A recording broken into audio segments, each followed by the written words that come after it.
You need to watch this if you crave chills down your spine. Welcome to Soul Studios. Here, true crime meets the unknown. Suspense lurks in every shadow, and supernatural forces whisper from the dark. We craft chilling, edge-of-your-seat short stories inspired by the eerie, the unexplained, and the most haunting mysteries.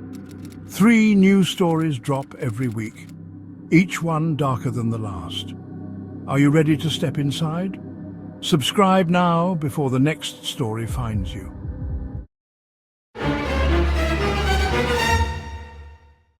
Hannah Elder returns to her quiet hometown, moving back into her childhood home to care for her father, Jacob, a once beloved history professor, now struggling with dementia. But what begins as a compassionate homecoming soon turns terrifying, as Jacob's condition worsens and strange occurrences unsettle their peaceful house. Whispered apologies to unseen figures, disturbing discoveries hidden behind locked doors, and haunting glimpses into a past Hannah never imagined possible. As the nights grow darker, Hannah digs deeper, desperate to understand what her father's fractured memories are hiding. What she finds shatters everything she knew about him and herself, forcing her to confront a darkness that may never let go. Join us as we explore this chilling true account, where reality blurs and hidden memories surface. Subscribe now to experience the haunting mystery of Shadows of Memory, because some truths can never truly be buried.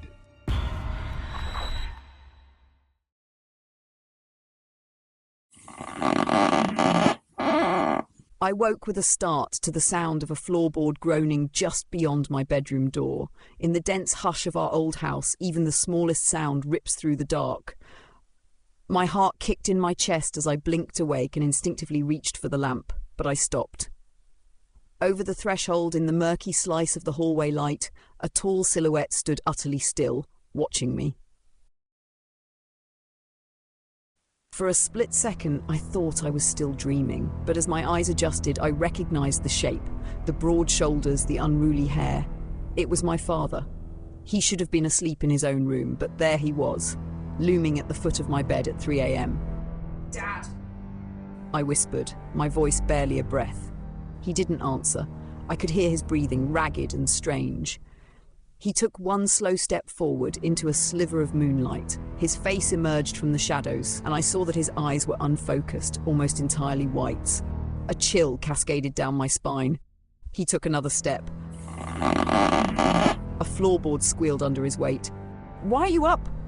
I managed to ask, fumbling for some normalcy. My fingers twitched near the lamp's pull chain, not sure if I wanted to see more.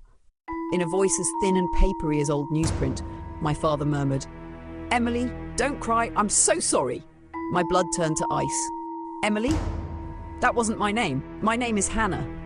I opened my mouth to speak again, but before I could, he suddenly shuddered out a sigh. His eyes seemed to clear for half a heartbeat as he looked directly at me, pained, confused. "Hannah?" he mumbled, as if only just realizing who I was, or who I wasn't. Then, without another word, he turned and shuffled back out into the dark hall, his feet dragging like a sleepwalker. Gripping my sheets to my chest, every muscle tight and trembling, I listened as his uneven footsteps retreated to the other end of the house, followed by the soft click of his bedroom door. The silence that fell afterward was so complete it was as if the house itself was holding its breath. Only the rapid drum of my pulse in my ears reminded me that this horrifying encounter had been real. That was the night everything started to unravel. I didn't sleep for the rest of that night. How could I? My mind raced with possibilities and dread. Was it just another episode of his illness, a nightmare bleeding into reality? Or was there something more sinister threading through his broken memories?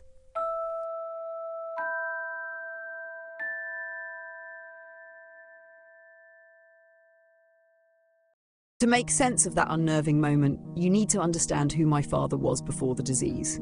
His name is Jacob Elder, Dr. Jacob Elder, a once respected history professor and the kind of father who never missed a bedtime story or a school play when I was growing up. In our small New England college town, he was beloved for his booming laugh and generous heart. Students idolized him, Neighbours brought fresh-baked pies to our door just to hear his fascinating tales of bygone eras. For decades, he was the gentle soul who helped elderly neighbours rake their leaves, who read me adventure novels in funny voices, who kissed my mom's cheek while stirring Sunday morning pancakes. But around his 58th birthday, things changed. He started forgetting little things at first. Names of former colleagues, where he'd left his car keys, the way home from the grocery store. We laughed it off as senior moments. But inside, I think he was terrified. The diagnosis of early onset Alzheimer's came hard and fast. I was 27 and had just moved to Boston for a new job, but I dropped everything and returned home to take care of him in the creaky Victorian house I grew up in. My mom had passed away years before, and as an only child, the responsibility fell solely to me. At first, Dad's bad days were scattered, separated by weeks of lucidity, where he could still crack jokes and ask me about my day. But as the months rolled on, his mind unravelled in painful slow motion. He'd forget what year it was, or think I was a child again. Other times he would get anxious at sunset, pacing the halls and mumbling to himself as daylight faded. The doctors told me this sundowning is common in dementia. I learned to soothe him with gentle words and familiar music when evenings became rough. Some nights he would wake up disoriented, even agitated, but never before had I seen him as I did last night, standing in the dark, whispering to someone who wasn't there. The morning after that eerie encounter, I tiptoed into the kitchen, exhausted and unsure what I'd find. Dad was already up, humming an old folk tune as he shuffled around the breakfast table, trying to decide which cereal he liked. He often forgot. Sunlight streamed through the window, illuminating the ordinary clutter of coffee mugs and unopened mail. In the daylight, with his eyes bright and warm as they caught mine, he looked so much like his old self that I almost convinced myself I'd hallucinated the night before. He smiled at me in that familiar fatherly way. "Morning, honeybee," he said, using my childhood nickname. "Did you sleep okay? You look a little tired." I hesitated, studying his face for any sign of the strange trance I'd witnessed hours earlier. Nothing, just concern and love. I forced a smile. "I'm fine, Dad, just weird dreams." He gave a sympathetic nod. Those'll get you. I had some strange dreams too," he said softly, stirring sugar into his coffee. "Keeps happening, these dreams I can't quite remember." He sighed, and for a moment a cloud passed over his expression, as if some shadow threatened to cross his mind. Then, just as quickly, he brightened again. "Well, at least we have a beautiful morning, right?" I didn't bring up what I'd seen. I didn't ask him why he came to my room or who Emily was. Part of me was afraid to know, and another part was sure it was just a confused mix of memory and dream. After all, Alzheimer's could twist reality into knots. He'd once woken up frantic, asking where his long-dead parents were. Perhaps Emily was someone from his past. A colleague? A student, woven into his hallucination. So I tried to let it go. Yet throughout that day, I couldn't shake the chill lodged in my chest. Those words, "I'm so sorry, Emily," played on loop in my mind with every mundane task. While Dad napped in the afternoon, I found myself absently scrubbing the same countertop corner for 15 minutes, lost in thought. Who was Emily? A buried first love? A student he felt he'd failed? The name didn't match any family member or friend I could recall. Each time I resolved to brush it aside, a prickle of unease crawled up the back of my neck. Something about the way he'd spoken, that vacant look in his eyes. It felt less like a random misfiring of neurons and more like a memory surfacing. And that, more than anything, is what scared me. That evening, after I guided Dad through dinner and his medications, he settled into his recliner to watch one of his favourite old westerns on TV. I lingered in the doorway for a minute. He looked peaceful, the flicker of black and white cowboys and outlaws reflecting in his eyes. I told myself to relax. I even managed to read a few pages of a novel once he was absorbed in the show. Later that night, a sound pulled me from sleep once more. I glanced at the clock, 2:13 a.m. A sense of dread settled over me like a cold blanket of déjà vu. I slipped out of bed, heart already hammering, and crept into the hallway. The floor was cold under my bare feet as I followed the noise toward its source. It was coming from my father's study at the end of the hall. The door was ajar, a thin sliver of amber light slicing across the dark floorboards. He almost never used the study at night anymore. Since his diagnosis, he avoided that room full of scholarly books and academic papers, as if it reminded him of all he was losing. I nudged the door open quietly. "Dad?" I called softly. The study lamp was on, casting a warm glow over the cluttered desk and shelves. At first I didn't see him. Then I noticed him on the floor by the far wall, kneeling near the low bookcase that held old photo albums and yearbooks. He was hunched over a spread of scattered papers and photographs strewn across the floorboards. His back was to me, and he was muttering something under his breath that I couldn't catch. For a moment, I felt like an intruder in my own home, witnessing something intensely private. "Dad, it's late. What are you doing?" I asked gently. He flinched and twisted around to look at me. His eyes were wet with tears. I had only seen my father cry a handful of times in my life, and never like this. Not raw, silent sobs that shook his shoulders. My chest tightened. I couldn't sleep," he said, voice quavering. He glanced down at the papers around him, suddenly confused, as if unsure how all these things had gotten there. "I was looking for something, but I don't remember what." He looked utterly lost, kneeling amid the disarray of paper. I stepped closer, my heart in my throat, and my gaze dropped to the items scattered around. There were photographs everywhere, and clippings of old newspaper articles, their edges crinkled and yellow. I knelt down opposite him, picking up a few. One was a black and white photo of a young woman with long dark hair, smiling shyly at the camera in 1970s clothing. I didn't recognize her. The next was a newspaper clipping about a missing girl from a town one state over, dated 1978. My heart gave a lurch. "What is all this?" I whispered, though a part of me was afraid to know. Dad blinked at the mess, and for an instant his face contorted with anguish. "I don't know," he mumbled, pressing a shaking hand to his temple. "Old memories. Maybe your mother's clippings. I found them in the closet," and he trailed off, looking at his own hands as if even they were unfamiliar. Then, in a sudden burst of frustration, he swept a handful of the papers aside. A photograph skidded across the floor and came to rest by my knee. It was another girl, a redhead with freckles, laughing mid-spin as if the camera had caught her dancing. Something about her face tugged at me with distant familiarity. With trembling fingers, I picked it up and flipped it over. On the back, faint pencil handwriting spelled out a name and date. Emily, May 1976. Emily. I felt the blood drain from my face. The photo trembled in my grasp. It couldn't be a coincidence. When I looked up, Dad was staring at the photo too, his eyes glassy with tears. His lips parted, working soundlessly before any voice emerged. In a broken whisper, he said, "She was so young. Too young." My throat tightened. "Dad, who was she?" I asked, barely audible. He opened his mouth, then closed it again. His gaze drifted, and I saw the fog of confusion closing in over his awareness once more. I don't remember," he choked out, voice ragged. "I think I hurt her, Hannah. I think I hurt them all." Them. The word rang in the air like a funeral bell. I glanced around the dozens of photographs and clippings now lying in disarray. There were so many. Young faces frozen in time, headlines about disappearances or unsolved murders, cryptic scribbles in my father's handwriting on torn notebook paper. How had I never seen this before? How long had he been gathering these secrets, hiding them in our home? My stomach lurched as a dark, impossible explanation began to form. I placed a trembling hand on my father's shoulder. He felt so small right then.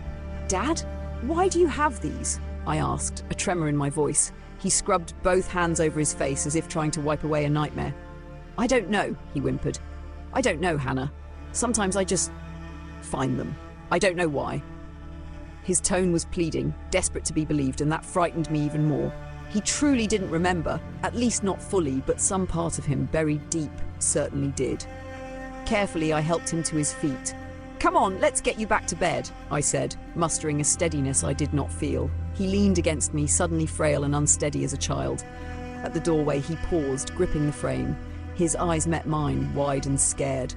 "Hannah," he whispered, "promise me you won't leave me, no matter what, please." My heart shattered. "I promise, Dad," I whispered, fighting back tears. I settled him into bed, pulling the covers up as if he were the child and I the parent. He caught my wrist with surprising strength. "They were crying," he murmured with a distant, haunted look. "I can still hear them crying sometimes." A shiver coursed through me. I smoothed his blanket and forced a gentle hush. "It's okay, Dad. Try to rest," I whispered. I stayed with him, holding his hand until his eyes closed and his grip on my fingers loosened with sleep. Once I was sure he was deeply asleep, I slipped out and tiptoed back to the study, my pulse still racing. My hands shook as I gathered up the photographs and clippings from the floor. There were dozens of items, maybe more. I noticed some were bound together with a brittle rubber band that snapped when I touched it, sending papers fluttering.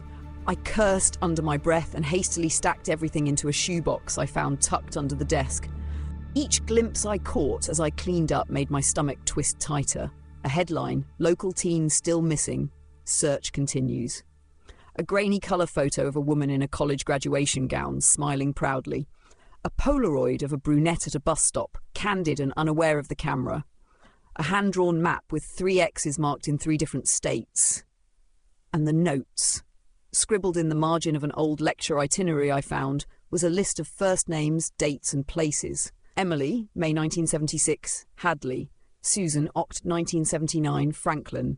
L. 1982, Highway 16, Turnout.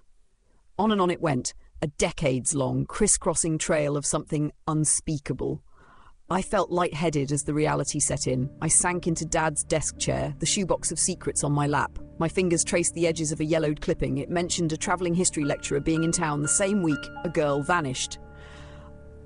My father had been that lecturer, I realised with a pounding heart. He had travelled for work constantly in those days, before becoming a tenured professor. I remembered the souvenirs he'd bring me from far-flung college towns, postcards, little trinkets, and snow globes. A shiver of nausea passed through me as I recalled a tiny snow globe from Hadley, the date scribbled on the bottom, 1976. The same time and place, a girl named Emily had gone missing. Reality crashed down on me, cold and heavy.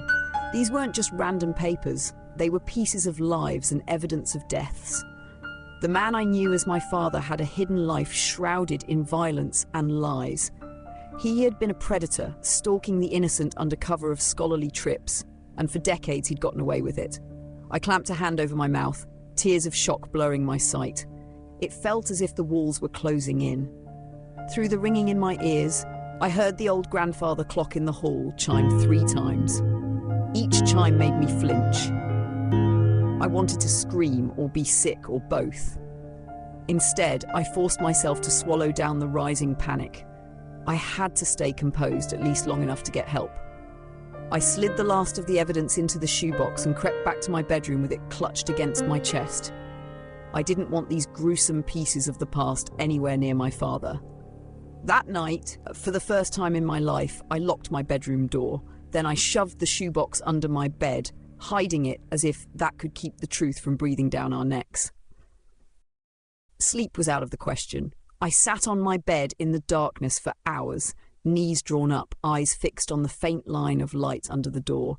Every creak of the old house set my nerves on edge. My father's earlier words echoed in my skull. I think I hurt them all. At some point, just before dawn, exhaustion must have claimed me. I slipped into a restless slumber and straight into a nightmare. In the dream, I was 10 years old again, playing hide and seek in our backyard at dusk. I could hear my father's voice calling in the distance. Come out, wherever you are! Sing-song, playful. I giggled and pressed myself behind the broad trunk of the old oak tree. But as the sky grew darker, the tone of his voice changed. Come out, he repeated, the warmth gone, replaced by a razor edge of menace. Night fell in an instant, as if someone had pulled a black veil over the world. I wasn't a child anymore. Suddenly I was my current self, and I realized with dawning terror that I was the one being hunted. I crouched lower, heart rattling in my chest. The air was thick with the smell of damp earth and something metallic, blood. I dared to peek around the tree trunk. Dad stood in the middle of the yard under the weak glow of the porch light. His back was to me. In his hands, he gripped that old rusted shovel from our shed. The blade was stained and dripping with mud, and something darker. He was humming that same gentle folk tune from breakfast, an eerie lullaby under the circumstances. I stepped back involuntarily, my shoe crunching a dry leaf. His humming stopped. The night fell deathly silent. Then I heard him inhale, a long, ragged breath. Slowly he turned his head, just enough that I could see one milky, clouded eye glint under the porch light. He smiled, but it was an awful, twisted grin that didn't belong on my father's face. Before I could run, he was suddenly right in front of me, as if he'd crossed the yard in a single impossible lunge. I gasped, stumbling back against the tree. Dad, or the thing wearing his face, towered over me, shovel in hand. Up close, his eyes were lifeless, pupils milky and filmed over like corpses. He reeked of damp soil and rot. "I found you," he whispered, voice not quite his own. His mouth hung in that too wide smile, showing far too many teeth. I remember them, Hannah. All of them. Behind him, more figures emerged from the darkness. Pale shapes stepping out from behind every tree and shadow. The missing women from the photographs, their hollow eyes fixed on us. Their faces were gaunt and ashen. They encircled us in a silent ring. Then, in unison, their mouths fell open and a shrill wail erupted, a sound of endless sorrow and agony that pierced the night. I slapped my hands over my ears, screaming for it to stop, but the wailing only grew louder, closer, until it was a scream right in my face. I jolted awake with a gasp, nearly tumbling off the bed. Early morning light was seeping through my curtains. I was drenched in sweat, the echo of that horrific wailing still clinging to my mind. It took a few moments to realise it was just the memory of the dream. I pressed my hands to my face, trying to steady my breathing. It was a nightmare born of truth, and there was no escaping that now. I knew what I had to do. I spent the next day in a fog of grim determination. While Dad dozed in front of the TV in the afternoon, I snuck out to the garage and tucked the shoebox of evidence into the trunk of my car. My heart pounded as I slid into the driver's seat, rain from an approaching storm pattering on the windshield. I knew I should drive straight to the police station. I should hand over everything and tell them what I knew. But I sat there with the key in the ignition, paralysed. Turning in my own father felt like a betrayal deeper than any other, yet keeping his secrets made me complicit in his sins. I felt trapped either way. By early evening, the storm arrived in full fury. Rain battered the house, and wind howled through the trees, making the walls shudder. Dad grew increasingly anxious, pacing between the living room and the foyer, peering through the front window at the lightning that illuminated the yard in stark white flashes. I hovered nearby, pretending to tidy up a bookshelf while keeping an eye on him. My nerves were stretched taut, my entire body braced for something, though I didn't know what. The lights flickered as a particularly loud crack of thunder shook the air. Dad flinched. I set down the book in my hand. "It's just the storm, Dad," I said, as gently as I could, trying to keep my voice steady. He looked at me with a furrowed brow, as if he wasn't entirely sure who I was. My stomach dropped. Suddenly he spoke over the rumble of thunder. "They know! You know!" I blinked. "What?" His eyes drifted past me toward the window. "They know what I did. They've always known." A cold wave of fear rolled through me. I couldn't tell if he was talking to me or to something else. "Dad, let's sit down," I urged, approaching him carefully. "You're just upset because of the storm." He took a step back from me, shaking his head. No. His voice was rising, strained. "I can't stay here. I have to fix it." Lightning flashed, and in that brief strobe of light, I saw an expression on his face I recognized from the nightmare. Guilt and panic twisted together. "Fix what?" I asked. "Dad, what do you need to fix?" He opened his mouth to answer, but at that exact moment the power went out. The house was plunged into darkness. "Dad?" I whispered. I heard him moving in the dark. "It's okay. Just a power outage," I said into the blackness. "Stay right here, I'll get the lantern."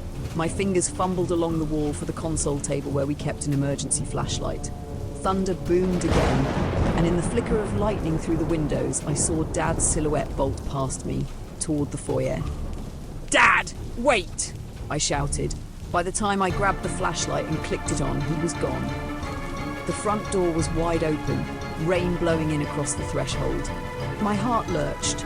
I dashed onto the porch, shining the beam frantically. He was out in the yard, moving fast despite the storm, heading toward the tree line where the woods began. And in his hands he clutched something long and dark. Another crack of lightning revealed it clearly. He had the shovel from the shed. "Oh God," I breathed, and tore after him, flashlight bouncing wildly. "Dad! Dad!" I screamed into the storm. "Please come back!"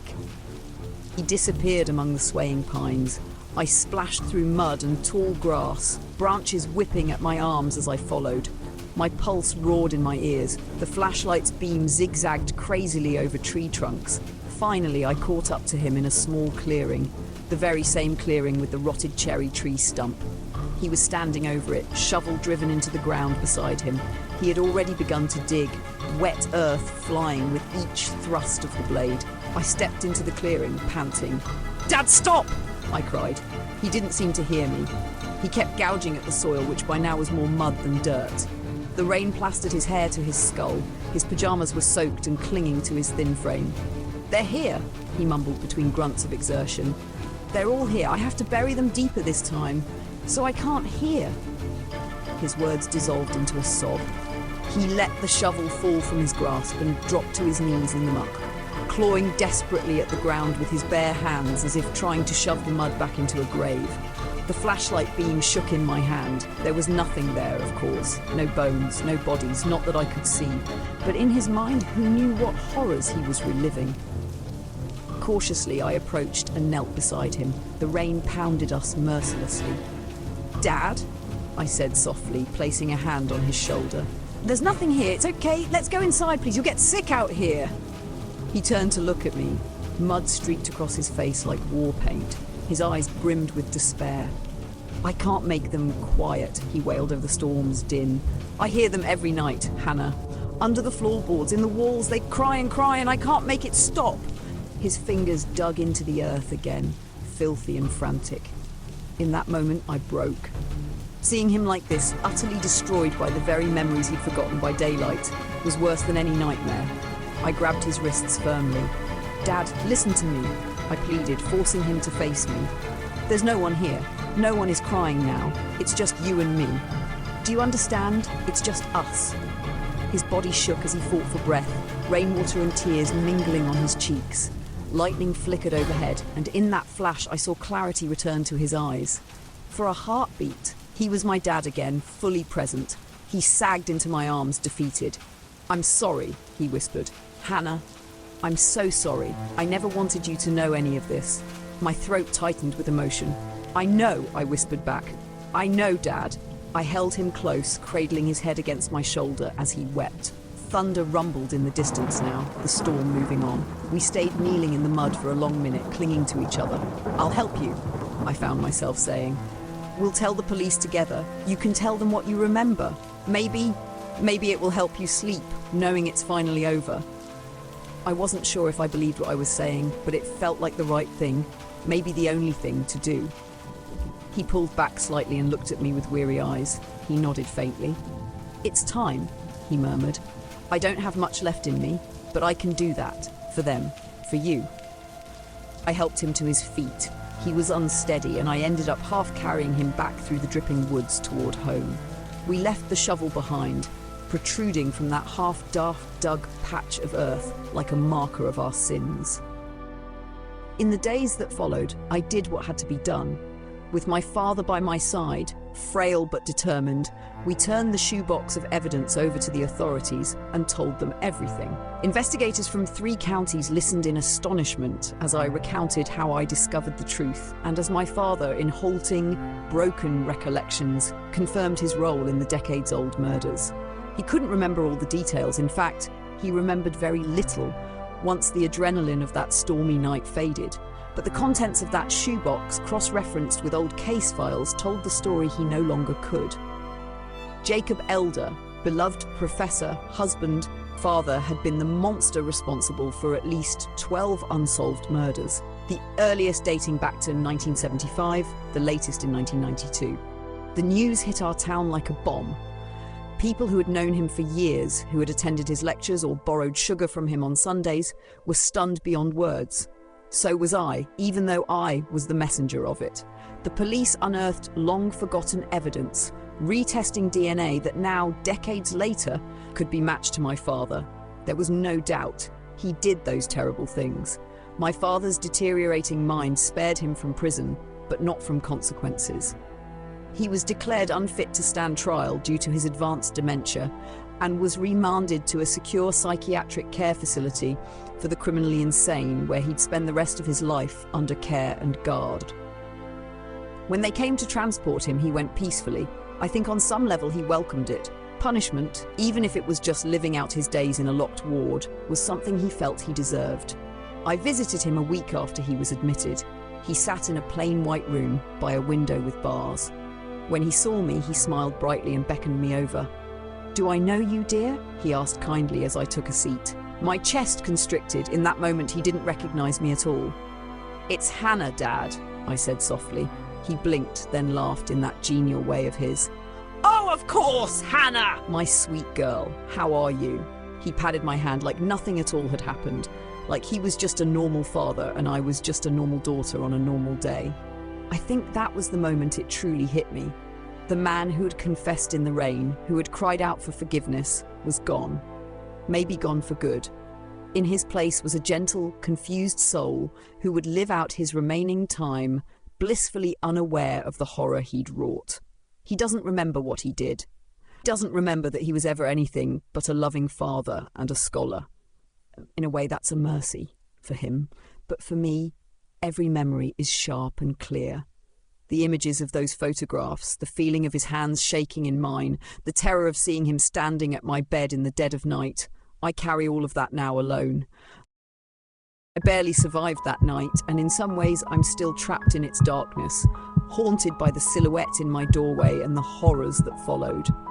My father has forgotten his sins, but I cannot. I live with the knowledge of what he truly was, forever torn between love for the man he was and terror of the monster he had been. Even now, in the dead of night, I catch myself listening for his footsteps in the hall, wondering if I'm hearing echoes of the past or just my own heart playing tricks, knowing that some ghosts will never rest. Some truths should have stayed buried. Every story has an end, but here, the mysteries never stop. Thank you for watching and being a part of this journey into the unknown. Your support keeps these stories alive, and there's plenty more waiting for you. We drop 3 new stories every week, so if you crave suspense, the unexplained and the downright chilling, make sure you're subscribed and ready for what's next. Until then, keep your lights on, your doors locked, and remember, some stories stay with you long after they're told.